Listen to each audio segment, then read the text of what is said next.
Benjamin Netanyahu, who is expected to return as Israel's Prime Minister, is thought to be close to announcing he has officially formed the country's most far-right ever government.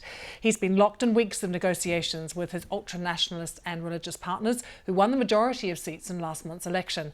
Yolande Nell is in Jerusalem for us.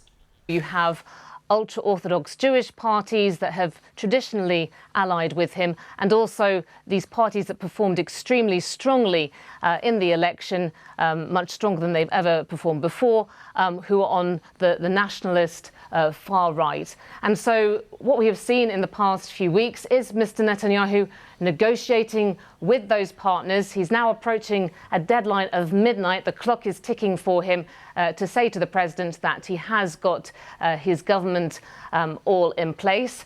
Although he could be given a short extension if he asked for it under Israeli law. Israeli media are really predicting that this deadline will be met and that a new government could be sworn in as soon as next week. Yolande, we've seen secular and liberal Israelis absolutely horrified by some of the rhetoric coming from Benjamin Netanyahu's partners. What is the concern there? How do they worry that they will now wield their power? Well, the agenda of these parties is very clear. So they are pro-settlement.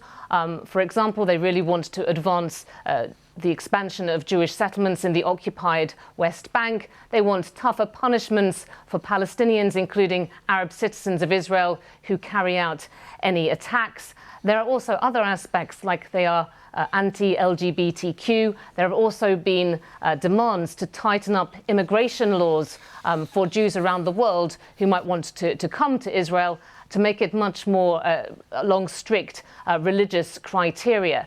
So that has attracted a lot of attention, of course, within secular Israeli society. There have been complaints coming out from people today, a letter written by leaders of the high-tech business community expressing their concerns. We've also had a lot of concerns coming from Israeli lawyers and other groups too. It's very clear this is a nationalist religious government. It's also attracting attention, of course, from Israel's international allies who have expressed some concerns.